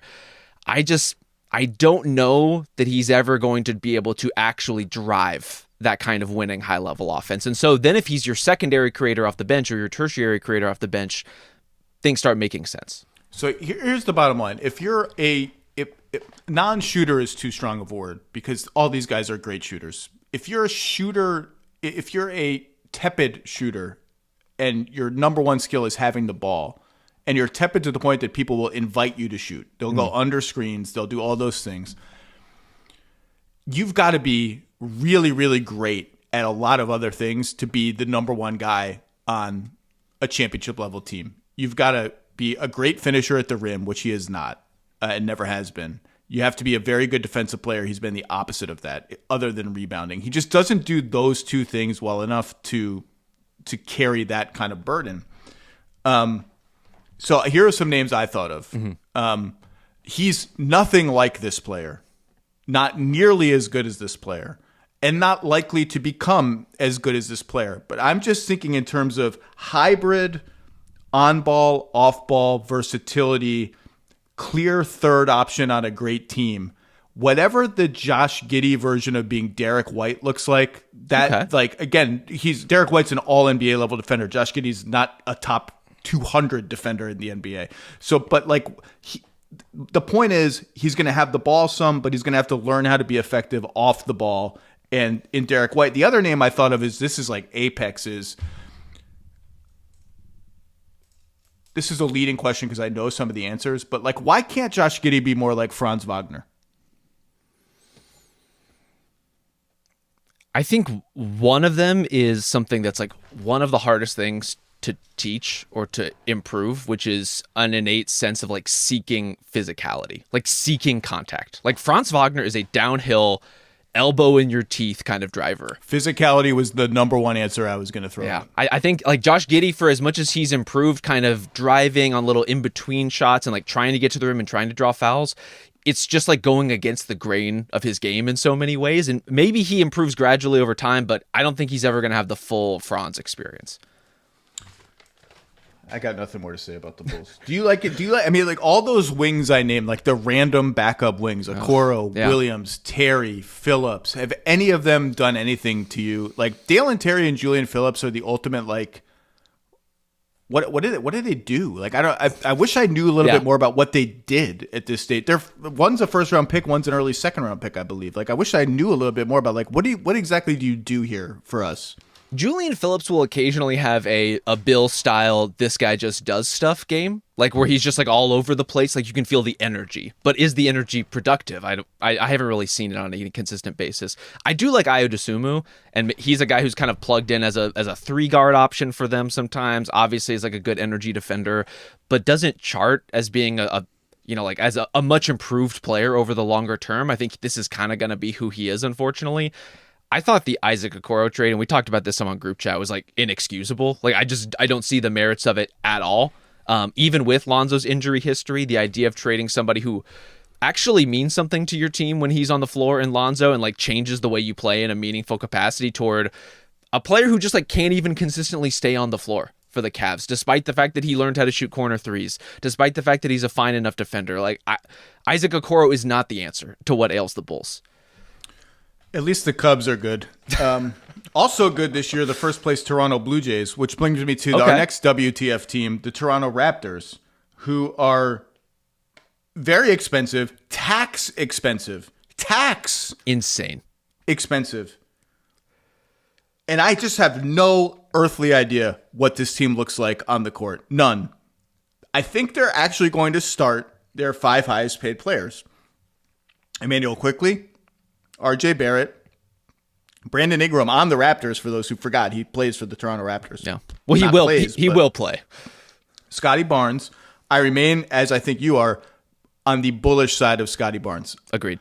And a Scotty Barnes mega leap, changes everything for this team. And then Pirtle, who they just extended on a deal that I thought was fine. A lot of people made fun of that deal. Like, Jakob Pirtle's a good player, and that's a fine contract for a good starting center. That's a starting 5 that includes, arguably, depending on how Quickley plays, no good 3-point shooters. I think Quickley's a good 3-point shooter, but I just fundamentally don't know how that lineup functions on offense. And by that I mean, like, I don't know who has the ball, when, what combinations are used. I don't know how it works. And then it makes the bench, like, so all the guards I acquired via draft and trade are just on the bench now. All our shooting guards, Grady Dick, Jacoby Walker, Agbaji, Jamal Shed, who's not a shooting guard, is a point guard, come off the bench along with Murray Boyles, who I like and they're very excited about. Jamison Battles hanger. It's a bench of unproven, unremarkable, inexperienced, and obviously they're going to stagger minutes extremely. Like, 2 of those 4 on-ball guys will be on the floor at all times, right? For sure. But I just fundamentally look at those 5 guys in the starting 5, and I'm like, I just don't know what this is. I don't know how it translates to functional NBA offense. I just don't. I just don't believe that they can play together, and in particular the Ingram, Barnes, RJ trio. I don't see how all 3 of those guys have really good seasons together as teammates. It just doesn't really make sense. It doesn't really make sense with how they play. I think there is a sort of like dreamed version of this like equal opportunity offense. Like, all these guys can handle the ball. They're all such versatile players. Like, they're going to be able to work off of each other. I think that is pretty divorced from the reality of who those guys have been and the tendencies of their games. And it's kind of like abstracting skill set from who these guys actually are on the court. Brandon Ingram is a player who can score and can create and can lift the floor of your offense to a certain degree, but I don't think has meaningfully like made many players better over the course of his career. Like, doesn't really have that kind of all-around game, even though he's ostensibly a point forward. Scotty Barnes is kind of perpetually in search of the best version of his game, and we're going to see if he finds it this year. I too am quite bullish on him. He's very young, and I think he's going to be a fantastic... I think Scotty Barnes will make an all-NBA team in the next 3 years. Feels entirely possible. I'm not worried about Scotty Barnes. I am worried about who Scotty Barnes is as Brandon Ingram's teammate and as RJ Barrett's teammate and as Emmanuel Quickley's teammate, who quietly just like did not play basically at all last season. I think the rosiest colored glasses version of the Raptors' future is, look, so many players miss games, in part because it seemed like the team was basically sandbagging down the stretch in the season. Get all those guys on the court together, all of a sudden they're going to be much better than, what did they win? 30 games last season. They're going to be much better than their win total. Counterpoint, none of those guys know how to play together. No one in this roster has like a meaningful way in terms of like ingrained continuity and chemistry. So what are you building on? What are you building toward? And as you mentioned, all of it is quite expensive, quite expensive in a way that's very familiar to me as a Bay Area resident, where I pay through the teeth for everything, including what turns out to be like kind of a middling experience a lot of the time. So what are you going to do with a roster like that? Also relevant to that quintet of players. So there's that arc-shaped line painted on the court, and behind that line, you get an extra point for making a basket. Yes. I'm not sure that the Raptors have like internalized how important that is in 2025. I mean, Barrett shot 35% last season and has shot well for the Raptors. I don't know that I want RJ Barrett to be like, he's my Klay Thompson now. Like, I just want that guy gunning threes. Like, that's not who he is as a player. And you just named the guy who to me is like the most important player on this team is Scotty Barnes. The swing player on this team and the guy who absolutely has to hit now is Emmanuel Quickley. He's making $32.5 million for the next 4 seasons. Yeah. I remember people being like, well, he's the best player in the OG Anunoby trade. Like, real NBA media people were saying that. Like, he was the reason the Raptors made that trade. That's fine. That's one thing. RJ Barrett was kind of like, you got to take him throw in. But then there was a lot of chatter about like, oh, secretly, like you don't know because you're not an NBA diehard, right. But Quickly is the gem of the trade. And I remember saying on my podcast, like, apologies to Emmanuel Quickly. I like him. He was in my most intriguing players column a couple years ago. OG Anunoby is the best player in the trade. Like, I'm sorry. And Quickly has done essentially nothing as a Raptor due to health issues. And the idea of him makes sense. We need a guy who's going to take a lot of pull-up threes. He can do that. We need a guy who is maybe not a great passer, but a good enough passer to be on par with Scotty Barnes as the orchestrator of an offense. A guy who can screen for Scotty Barnes in inverted pick and rolls and flare out for threes and keep the machine moving on the catch and roll to the rim, cut every once in a while, and all of that. The idea has got to become a reality like now, because this team has no outs.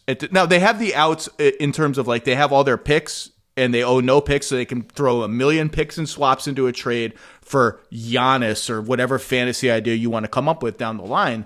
But all of it's like I can picture a Spooky Mulder. I call them the Spooky Mulder Raptor fans because the world is against them. Adam Silver is the smoking man, and all that.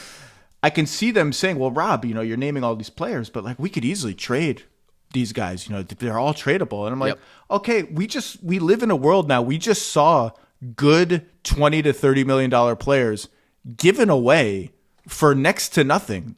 Norm Powell, John Conley, like these guys is RJ Barrett better than either of those guys? He was not better than Norm Powell last year. He's got 2 years and $57 million left on his deal.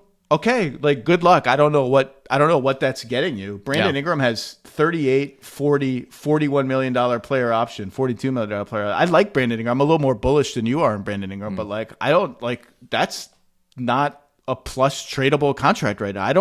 I just don't know where any of this is going. I mean, talk to the Pelicans. Talk to the Knicks. Like, those are teams that tried to trade those guys for years on better contracts than they're on right now. And ultimately, like, had a really hard time doing it while getting anything meaningful and constructive back in return. And so if the plan is overpay these guys now and figure out the rest later, I understand that from like an asset play management standpoint. I just don't think it's going to have the outcome that the Raptors and their fans might want. They're in danger of the tax this year. They're in danger of the tax next year. They're over the cap in 27, 28, 3 years from now. 28, 29, they have $135 million already committed to just Scotty Barnes, Quickly, Pirtle, Murray Boyle, and all the picks that will come in the interim. No other signings are included. Like no mid-level signings, nothing in the interim, no Ingram, no Barrett. And so they're trying to they would tell you we're trying to do this middle build thing. We think we can win 42 games next year, 45 games if things hit right. And then we'll have all this flexibility because we have our picks and we can do this thing where we build from the middle. It's admirable. They don't want to tank. The only year they tanked was the Tampa tank when they were relocated and took advantage of it and got Scotty Barnes.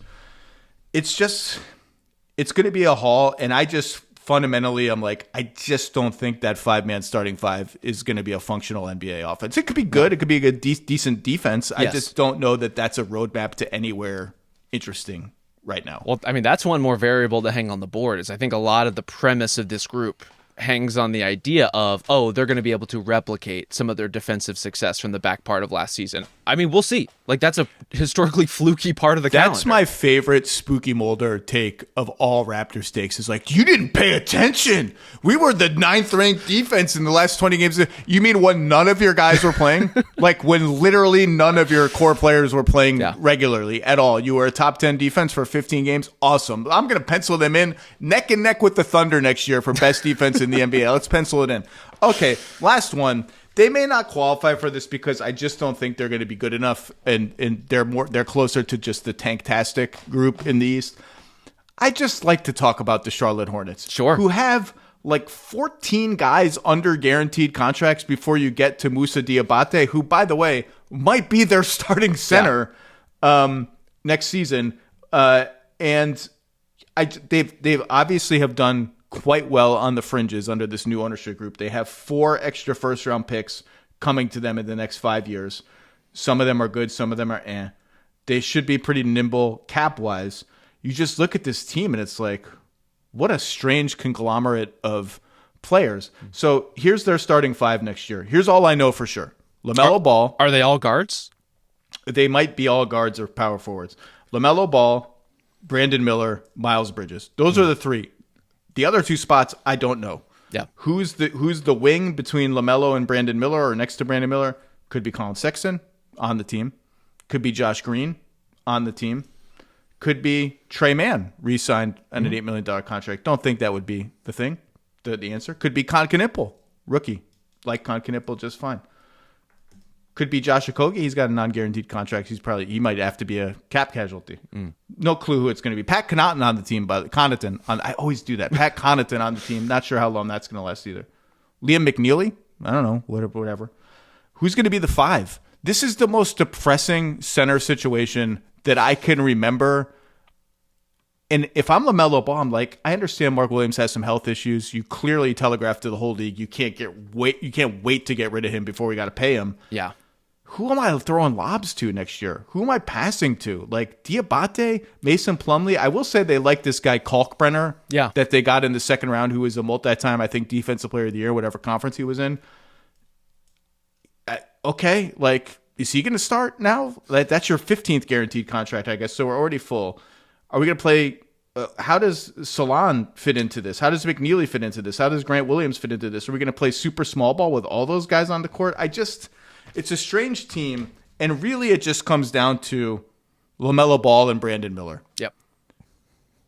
And so I ask you, Rob, what is LaMelo Ball? In abstract terms? Just I sat down and I watched an hour or 2 of LaMelo Ball pick and rolls from last year because I like to do this with players who I'm going to talk about. It's like, let me just refresh my memory and get it all fresh in my head. What does this look like? What are some strengths and weaknesses? You notice stuff when you watch just a player versus watching a Charlotte Hornets game. You'll notice more quirks and tendencies. And I have been a LaMelo Ball. I've been on the more positive side of LaMelo Ball because I just don't think he's 6'8" or 6'7". The size, the shooting ability, and the vision and creativity, it's really hard to find that all in one player. Yeah. And yet, he never plays, first of all. He's always injured. And he took... Here's just a funny thing about LaMelo Ball. He took 24 shots per 36 minutes last year. Since 2014, 3 players have had a season in which they have taken at least 23 and a half shots per 36 minutes and played at least 1,000 minutes. So we're filtering out on Basketball Reference all the guys who played like 200 minutes. It's happened in 3 player seasons total. LaMelo Ball in 2024-2025, playing carnival basketball, shooting step-back threes. Yep. Russell Westbrook the year he won the MVP. Okay, yeah. And James Harden in 2019 when he averaged 1,000 points a game. And I don't think he won the MVP that year. I think he won it the year before, but it was one of his many top 3 finishes in the MVP. That's the list. And I'm sorry, LaMelo Ball, not in that class of player. Understand all your teammates were not very good. Brandon Miller was injured. So I just ask you, like, I'm less certain now than I was a year ago that I should be bullish about LaMelo Ball. What is he? I don't understand what he is. I mean, he is their team. Like, whatever you think of Brandon Miller, he's not the kind of talent who gives your team structure. And when you have LaMelo on your team, you kind of are a LaMelo outfit. Like, you're going to play more or less his style. You're going to flow through that creativity that I agree is really exceptional by NBA standards. Like, he sees and tries and does things that players do not do. And from that, I think you can create all kinds of interesting offense. Can you channel it consistently, especially in a half-court setting, in a way that leads to winning basketball? I don't know. Like, the start of his NBA career would tell you largely maybe not. But I continue to believe in it. I continue to beat my head against that particular wall and think with the right combination of players, the Charlotte Hornets can be better than the 10th seed in the Eastern Conference, which they've not been able to do in the time LaMelo has been in the league. a lot of it comes down to whether he can play or not. A lot of it comes down to the ankles. I think he had ankle and wrist surgery. It was, I guess, just get it all done at once situation for LaMelo. With him, though, with those injury concerns, all of a sudden you have to have all these guards. Or at least I can understand why you would talk yourself into, oh, we need these kinds of scorers, these kinds of ball handlers. We need options for when LaMelo is hurt. If that's how you're categorized as a star, as a liability in that way, that feels like a huge problem. The fact that your style is also somewhat of an open question, I think is a pretty big problem. I still would continue to invest in it because I am an insane person. And So I'm with you. Like, I look at his contract. He's got 4 years left on his contract. It's going to be on Spotrac estimated to be 22% of the cap at the end of its deal. It's 38 million, 41, 43, 46, excuse me. I'll tell you one thing I'm not doing right now is prematurely deciding we just need to get off this guy and restart the franchise and selling for whatever I can get. First of all, I don't know that there's a deal out there that's appealing. Second of all, like, I'm just still too intrigued. Now, the shot selection last year was egregious. And what's interesting about LaMelo is that there are so many contradictions to his game. He clearly takes greedy shots. Yes. He's also not inherently a selfish player. Like, if you watch the reel of his pick and rolls, he will make not just the right pass, he'll make a quick pass. Like, if you double him, he will hit the screener rolling to the rim. Or if he sees people rotating from the wing, he'll hit the guy on the wing right away. Like, he won't waste any time, and the machine will move from there. He sees every pass. It's interesting. I watched, I don't know how many dozens or hundreds. I don't think I saw one successful pocket pass the entire time that I watched. Part of that is because he's a little bit of a daredevil. Yes. Part of that is because he preferred to lob to Mark Williams. Not a bad decision, by the way, given Mark Williams. No. And part of that is that in the paint, he's still a very unpolished player who doesn't seem to quite, like, there are all these weird quirks of timing and angles to his game, and you can see him learning, and he got to the paint more 2 years ago and finding the reads, and occasionally he's like Halliburton, that he can get up in the air and still make a nice drop off pass to his big man. Something about the timing of his game is just a little bit off. And that's setting aside the fact that you talked about winning basketball. There's a looseness and a laziness to the way he processes the game in the half court that is just not okay for a player who's so clearly smart and creative. At the end of games, there's never any calculation of, like, what matchup should we be hunting? Who has a mismatch? What should I go after? And I talked about him as a walking contradiction. For a player who wants to play fast and will throw the hit-ahead pass, he also will just lope the ball up the floor. Nothing will happen until there's 11 on the shot clock. Some screen will happen, and he's not great at setting up his guy to run into picks either. And then he'll just sort of step back and dance with the ball a little bit. And it's like, dude, you got to get – he does nothing off the ball. Nothing. No. He's got to have that to his game. And to Charles Lee's credit, he set way more ball screens last year than he had in prior seasons, but still not enough. But there's something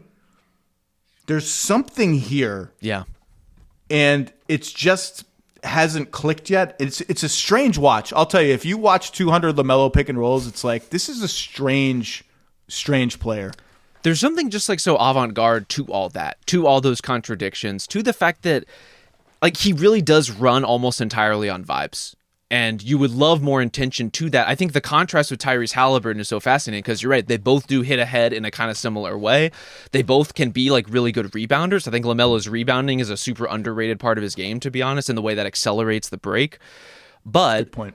Halliburton is a guy who, he comes out of a game, and the games where you see where he doesn't shoot enough, you can tell going into the next one that he's had the conversations with the right people in his life about, like, okay, I want to get to these spots next time. I want to challenge this matchup next time. LaMelo doesn't seem to do that. I don't know that he's a player or person I would burden with a lot of introspection, to be honest with you. I think he knows what he does well, and he tries to channel those things as best he can, but he is a read and react player in the moment. And I think that can lead to some truly, truly spectacular outcomes. You can put together a reel of 5 or 10, even like late game plays, in games that the Hornets are in, where he does things that other stars do not do. Will drive, draw 3 people in the lane, and make a spectacular kick to the corner for a crucial shot that other stars would force themselves.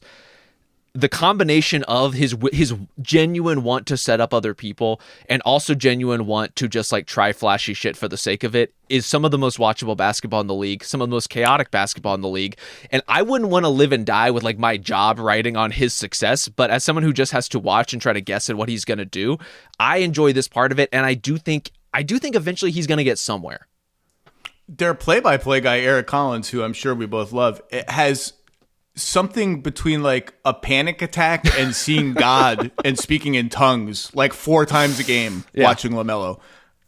Their offense was way better with LaMelo on the floor last year. Now, that's partly an indictment of what's coming behind him, but it was also just good. Like, by the numbers, it was good offense when he was on the floor.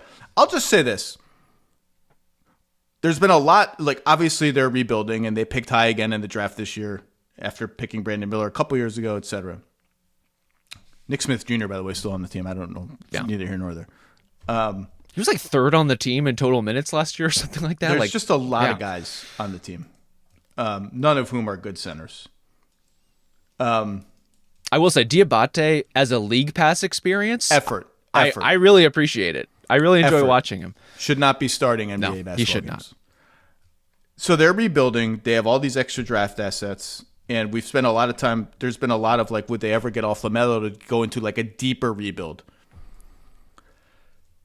I almost think one of the most fun outcomes of the next 18 months in the NBA is if they actually go the other way and LaMelo steadies a little bit as like a playmaker and they decide, you know what? Let's overpay for some disgruntled guy who's 29 years old and just see what happens here because they have the ammo to do it. And there's a world in which they're ready to do it faster than people expect. And I want to live in that world. I don't want to live in the world where the Hornets have traded LaMelo Ball for $30 million of expiring money, 1 protected first-round pick, and another protected first-round pick. I don't want to live there. This is one of those areas where the Salon pick, it was kind of flummoxing in a lot of different ways, one of which is they could really use a guy who's just a little further ahead on the curve in that spot. Like, I don't know what to make of Dejan Salon yet. He just looks like he's figuring everything out on the fly in real time, as many young players do, but like even more raw, even more of a longer-term project. I'm very excited. He's always very excited. Whenever he does anything well, he's extremely excited, which I find quite charming. And like maybe if you want to chart the longest possible path for the Hornets, maybe that's a useful player to have in 5 years.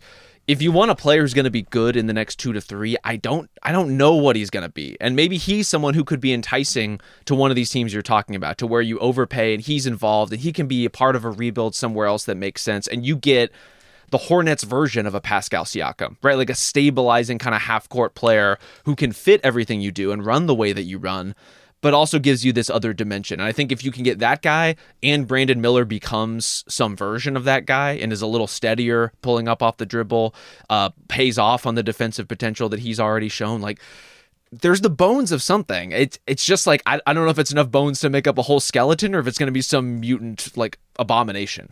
Now, to your point, everything this front office and ownership group has done has trended towards the long lens of team building, up to and including the Salon pick. I like Brandon Miller. I think Brandon Miller's going to be a really good NBA player. LaMelo's got to be better defensively. We didn't even talk about that. But everything they've done has trended like Hinkie style, longest view in the room. So maybe my dream of a win now trade in 2 years is stupid. I'm just saying I wouldn't shut that door completely, and I don't think they should shut that door completely. Let's see how this team plays. They're not going to be good this year. I don't know how many games they're going to win, but it all comes down to LaMelo, who it's time. It's time to be healthy, and that's a lot of luck, I realize. It's time to be a serious player all the time and not just some of the time because the talent is there. Okay, Rob Mahoney, what do we got coming up from you? Great question. I mean, we're kind of shifting into off-season mode group chat-wise. That's going to be a little bit of a mystery situation going forward. But, we're going to pod here and there. We're going to make it happen. I think I'm writing next week on the sicko signings of the summer, the true degenerate stuff, much of which we have talked about today. Really getting deep into Yabusele, Trendon Watford territory. So that should be a fun Trendon exercise. Watford. Trendon Watford's good. Good player. Rob Mahoney, thank you, sir. Talk to you soon, bud. See you in Vegas. Yes. Thanks, Zach. All right, it's finally time. Mets Corner. Sean Fennessey, I'm back. I'm in just enough to have a lot of dangerous takes. I'm in just enough to get hurt a little bit, but I'm back in. I lived up to my vow. I'm not watching every game. I'm not watching all 9 innings of the games that I watch, but I'm watching pieces almost every night. And I think I told you the other night, I put my daughter to bed. We had just watched the Mets go up 2-1 over the Orioles. And I checked the scores. I was putting her to bed, and it was 5-2 Orioles. And she was so sad. She's like, oh, they're going to lose. It's the 8th inning. I came back to my office, flipped it on in the background. Lindor home run, Alonso home run, 6-6. I run into my daughter's bedroom because I know she's still going to be awake. And I say, honey, they tied it at 6-6. And your guy Lindor, she loves Lindor, hit a home run. And Alonso hit a home run. She's like, Polar Bear. Yeah, Polar Bear hit a home run. And like, it's tied. They might win. And they did win in extra innings, 7-6. I learned in that game, as I texted you, that you now start extra innings with a runner on second. Cool, awesome, didn't know that. And I had forgotten what a thrilling Major League Baseball comeback win feels like. Felt great. Mets are 53-39 going into a doubleheader today after a 3-13 plummet. It's been a wild ride. How should I feel? I'm glad to be back. I miss this romanticism in my life. Welcome back. And you brought a partner with you, with your daughter, which is wonderful. And the Mets faithful grow stronger every day. As you know, I'm a very complicated feeling Mets fan because this, in theory, should be the greatest stretch in the history of the team. I mean, the ownership, the management, the roster. I not since 1986 should we feel so confident. And yet, every game is kind of like that game on Tuesday night where you're not totally confident, something terrible seems to happen, and then somehow they just kind of pull themselves out of it. And this is kind of a continuation of the team that they were last year. So how should you be feeling? I think excited. I think hopeful. For me, that's weird because I am just the most burnt out, angry, ready to explode Mets fan on the planet. But the last few years have been very odd to feel more comfortable, more excited, and thinking maybe we have a chance to do something that I did not think they would be able to do when I was 25, 35. And now as I get close to 45, I feel like maybe I will see a championship before I die. So this is the number one benefit of me being laid off by ESPN is it happened right as the Mets were entering a magical postseason run. I was like, all right, I'm going to be back in and I'm going to watch it. And I've stuck with it. But I also am still in like the question phase of like, I have a lot of diehard Mets fans in my life. And I'll ask like, wait, so who is this guy kind of questions? Like I'm still learning who this guy is. Like all these pitchers have like no Major League Baseball track records, but they're all good. Like how is this happening? And I keep hearing, well, that's a David Stearns thing. This is what they do. So can I ask you some questions? Please do. When did this traveling thing and hand signal, like every time they get a hit or an RBI, they make this thing and go like this? And I think it's very cool, and my daughter does too. Who started that? When did it start? That's this season. That's the team's celebration. Last year's team celebration was more of like a kind of an ass slapping kind of gesture, okay. And this year it's more of a, I don't know, like a rumba dance. I assure you, it is not an NBA official calling a travel, even though that's what it looks like. Who is the chairperson of this? Who's making these decisions? If I had to guess, Pete Alonso. He's kind of the goofball of the bunch, but this is seemingly a very tight-knit team. There's a lot of groupings of friendships. You've got Francisco Lindor and Jesse Winker, who kind of grew up together. You've got Pete Alonso and Brandon Nimmo and Jeff McNeil, who've all been in the Mets system for a long period of time. You've got new entrant Juan Soto, but clearly he's got a friend in Starling Marte. So you've got these kind of agglomerations of friendship. And so together they come up with these bits, these moments, these inside jokes every time they do something cool. So I, again, am coming from a place of total ignorance. I could not have identified Juan Soto on the subway 2 years ago. It is, as I watch the games, I do feel like So they do this thing, the traveling thing, and Yes. then they do the little photos that they do, the snapshots after home runs, which is very charming, and I'm glad they still do that. I do get the vibe from Soto that he thinks all of that is kind of silly, and he's a reluctant participant in it, but a participant nonetheless. Am I wrong about this? Well, it's colored by the fact that there was a narrative in the first 30 games of the season issued largely by Yankees fans and Yankees broadcasters that Soto was somehow unhappy to be on the Mets, that he was miserable, that he had accepted the most money as a free agent, but that he wasn't really a part of the culture of that team, that he was a true Yankee, and he'll always be a true Yankee.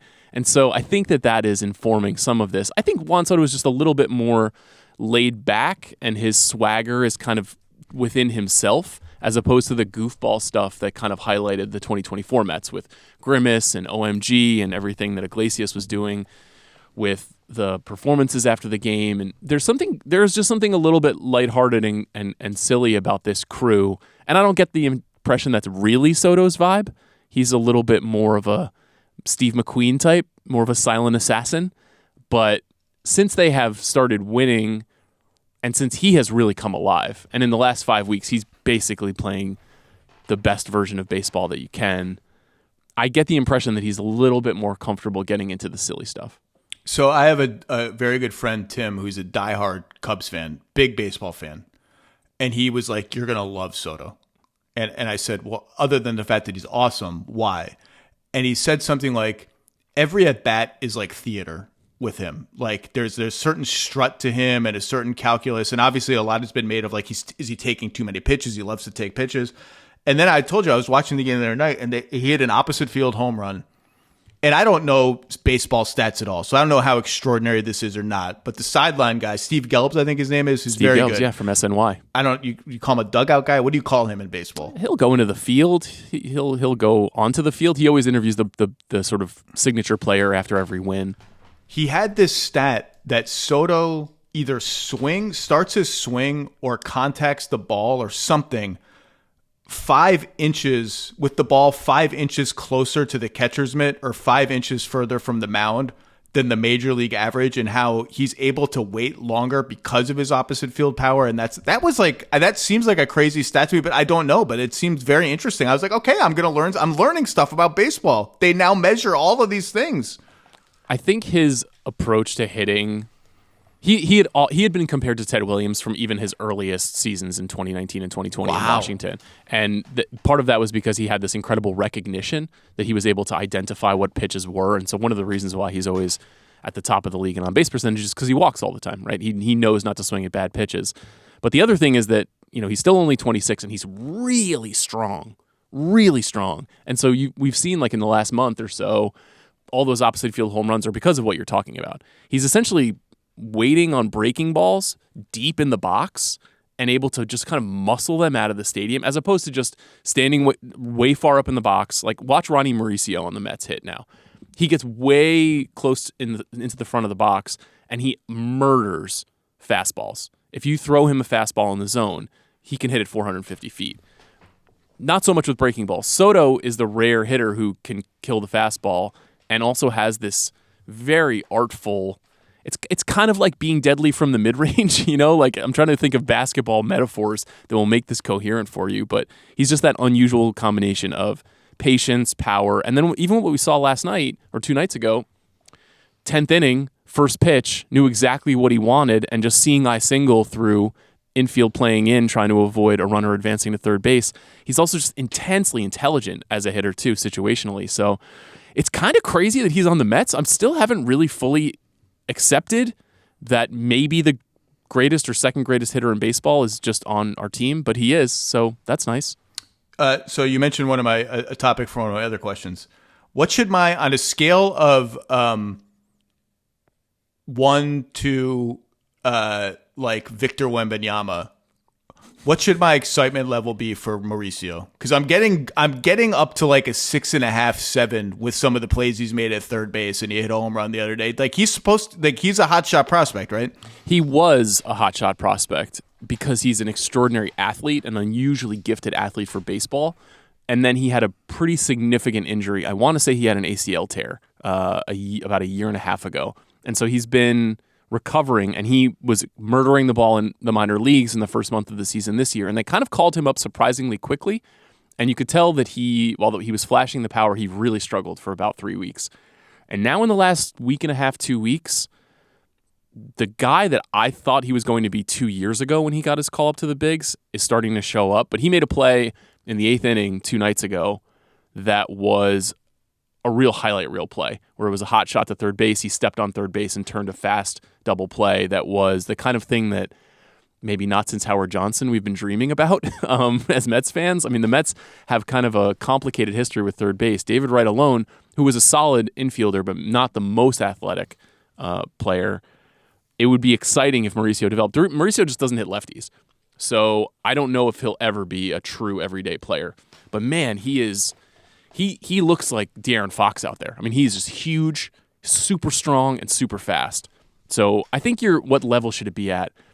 He's not a Wembanyama. No, I know like that. I was putting what 10 is.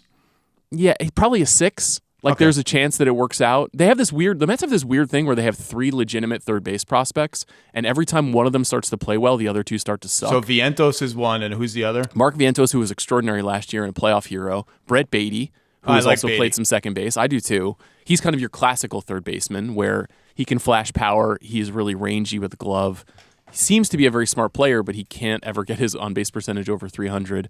So all 3 of those guys are in this kind of, and they're all buddies, and they all came up together through the system, and they're in this kind of generational war. I think only one of them can really take the spot, but we'll see what happens over the next month or so. Next question.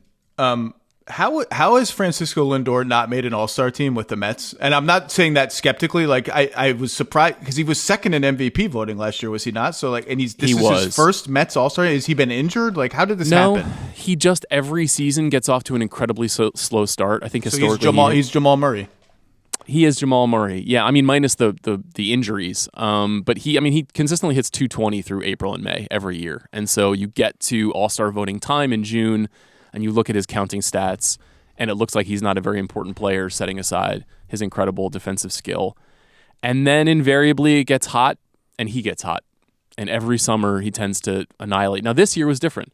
This year he actually hit in May and June, and because of that he got voted in. But it's obvious he's one of the 10 best players in baseball and has been for the last 7 years. He had a particularly gnarly first 18 months with the Mets where he both didn't play as well as he could have and had a couple of public snafus that I think he'd probably take back if he could, where he was sort of like adversarial with the fandom, in part because of something that his teammate at the time, Javier Baez, was doing. And that kind of set him off on the wrong foot a little bit. And then after that first season, he really course corrected.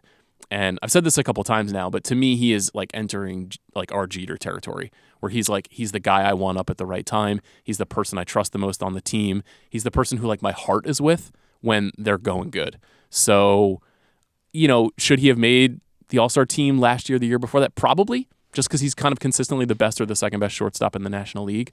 But it's nice that he didn't take so long to get hot this year.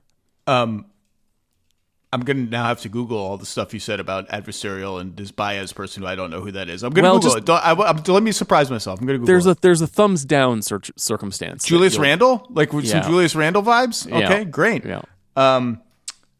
My daughter absolutely loves Lindor. And it's so funny to remember how kids process sports. So he took her to her first game. We had amazing seats. Lindor, I think, was 0 for 4. I don't think he did anything in the game, except he turned maybe 3 double plays. Peterson had an incredible outing. And the double plays were like not Ray Ordonez highlight double plays, but they were like slick double plays. And that combined with the puffy hair, she was just in. And me saying that Lindor is really good. Her first question after did they win is, how did Lindor play? What did Lindor? She loves Lindor. So I'm all in on Lindor. Okay, next question.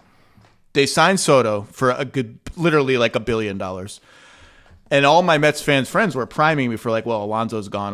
They can't afford to keep Alonso. He's going to have a market. And Alonso has been the best hitter on the team this year. So like, what was plan B? Like, who was playing first base for the Mets? And like, they'd be up a creek without this dude. Through the first 2 months of the season, they would have been screwed because he was so dominant and he was this centrifugal force of their offense. I don't know. One of my pastimes is over-analyzing off-season moves for the New York Mets, and I've been doing a lot of that in the last month, in part because they had that really gnarly skid. And I was just telling my producer Jack Sanders, I was in person for 4 of those 13 losses. You were at a Braves game, right? Like the House of Horrors. 3 Braves games and a Dodgers game, and it was a pretty rough stretch. Fuck the Braves, by the way. Still, despite 15 years of lapsed fandom, fuck the Braves. I could not agree more. Fuck them. So anyhow, and how wonderful it's been to watch them completely fall apart this year. Anyhow, with Pete, I don't know what the plan was. I think the sentimental fan loves Pete. He's homegrown. He has been a dominant power hitter for 6 seasons now. He's just a very likable guy. He's just a goofball, and he seems like a very nice person. And from the cold-hearted analytics standpoint, he's exactly the kind of player who just does not age well. And so David Stearns is extremely shrewd, and you could tell since the moment Stearns arrived that Alonso is just kind of not exactly his kind of player. He is defensively limited. He is prone to long slumps. They talk every game about how elite his stretching is from first base. Great stretch guy. Look at that stretch from Pete.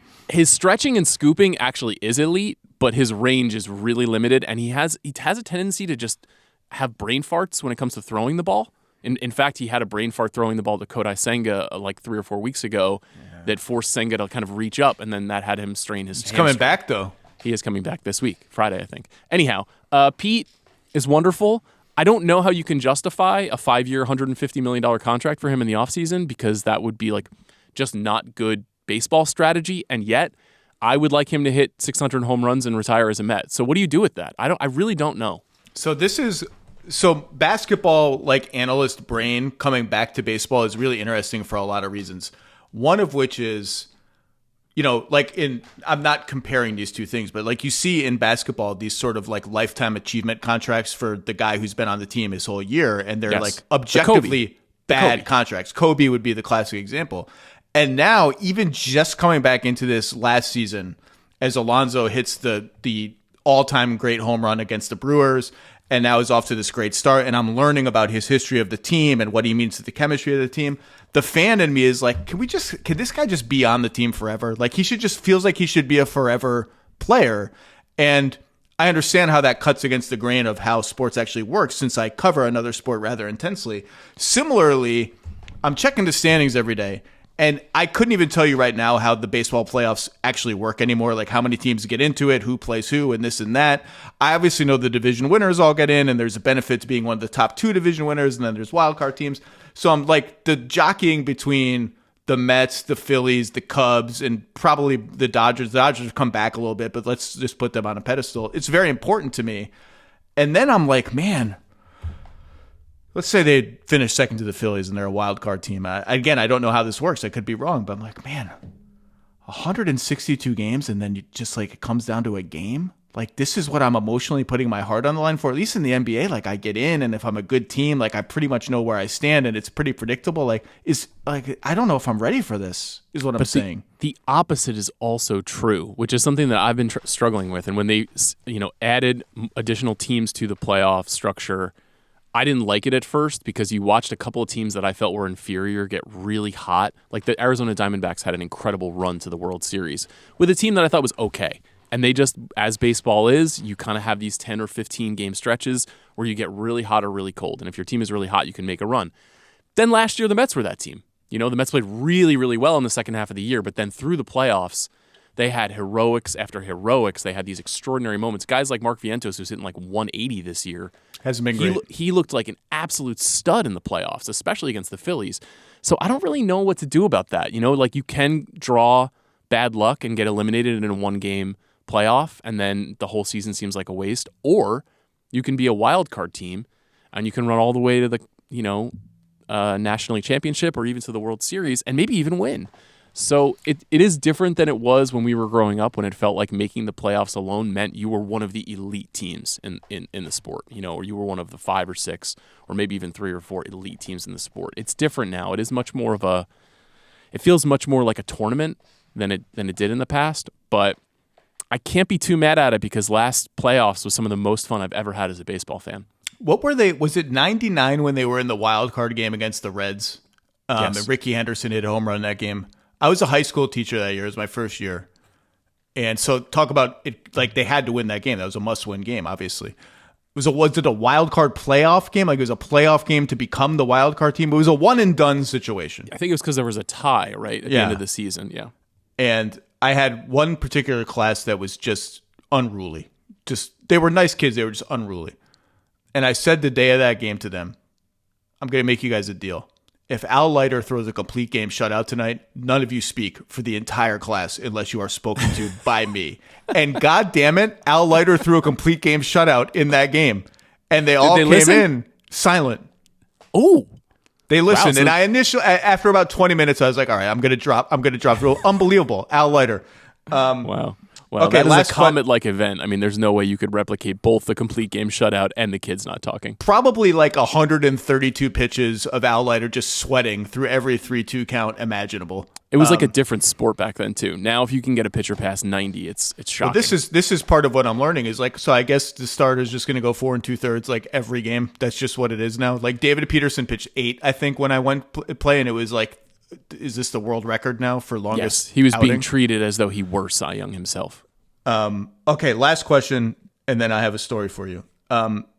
This is coming from someone who chipped my parents' wall throwing a remote control, a television remote control out of rage, over a John Franco blown save. Sure, I remember him well. This is coming from someone who never trusted Armando Benitez to walk across the street. Okay, I wouldn't trust him to walk my mom across the street, despite the Gaudy numbers and the fastballs and all that, and was wildly unsurprised when he blew a save in Game 1 of the Subway Series. I kind of trust Edwin Diaz. Should I trust him? Like, I really trust him. When he comes in the game, I'm like, this guy's fucking awesome. Is he just awesome? I trust him already more than I trusted any of those guys. Am I being stupid? I don't think so. Now, I know that mentally he is prone to doing things that infuriate fans who are, especially fans. Tell me, because I don't know this. Well, 2 things. One, he will occasionally just walk the 9-hitter on 4 pitches to start an inning. So that's Benitez. Which is a sin as a closer. Okay. Secondarily, he's historically bad at holding runners, and so he gives up a lot of stolen bases. Now, no idea. Interesting. That has been mitigated by the fact that Luis Torrens has been their catcher, who is one of the very best at throwing runners out. In fact, there was a moment earlier this season where Diaz had a runner on base, and Torrens threw him out, and there was a replay. This happened like a week and a half ago. Anyway, so there are some hangups with Diaz, and he has had a really parabola-like career as a Met, where when he was first here, I want to say it was in 2020 when that trade happened, he was traded for a very high-end prospect named Jared Kelenic, and Mets fans were mad because he was an elite outfield prospect, and they struggled with their outfield for years. Kelenic never shook out, but Diaz was awful in his first season and a half as a Met. And then, by 2022, he became the single best closer in baseball. And he was extraordinary that year. And then he played in the World Baseball Classic. He, I believe, tore his not his Achilles. I'm not sure what he injured himself. Celebrating. He's the celebrating guy. Yes. Yeah. He had a knee injury celebrating, and he had a long recovery to come back. And then last year he was good, but up and down. This season, he has looked again like the best closer in baseball. He's given up 1 run in 2.5 months. And I don't think people realize that. He has not blown a save this year. I'm not sure people realize that. It's actually quite strange that he's not in the All-Star game. So this is me. I mentioned before. He is in the All-Star game? He is in the All-Star game. I apologize. He is in the All-Star game. I am the most dangerous kind of fan in that I have a little bit of information and I'm extrapolating a lot from it. And I've clearly re-engaged at the best stretch of this dude's career. And so now I trust him.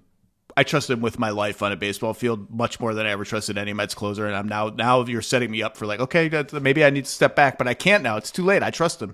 I have in person watched some of the worst implosions in baseball closer history from him in circa 2020. I mean, he was god awful. Remember when we traded for Billy Taylor from the A's to fortify our bullpen?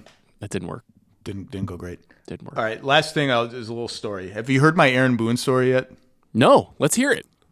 All right, so last year in June, my high school that I graduated from asked me to be the commencement speaker at the school. Nice honor, right? It's like 600 kids graduating class. There's probably like 5,000 people watching me speak. And unbelievable. Terrifying. And so in Fairfield County, Connecticut, lowest hanging fruit to get young people engaged in what you're saying about sports is anything Mets versus Yankees. It's just like you get everybody riled up. And so in the middle of my speech, I have this joke about how, look, you get choices in life between good and evil. And like one of the choices is Mets versus Yankees. And, one is good, one is evil. And it was better than that. And I talked about how I had bonded with my Mets fans friends in the mid 90s about Generation K and how, I didn't mention Generation K, but I mentioned just bonding with them. And you got to name drop Bill Pulsifer in front of a bunch of 17-year-olds. I loved Bill Pulsifer. He was my favorite member of Generation K. He was awesome. I thought he was at least. And so I called back to it later in the speech, and it got a great reaction both times. People are like booing, cheering. It's exactly what I wanted. And I sit down back in my seat after the speech, just on a high, like 11 minutes, nailed it. Everybody thought it was great. And the principal of the school comes up to me. He's whispering. He's like, yeah, so we didn't look at your speech ahead of time. We should have told you. Aaron Boone's son is graduating today, and he's here. He skipped their game against the Orioles to be in the audience for this. And I look straight at him and I go, good. I'm fucking glad. Even more glad that I said it this time.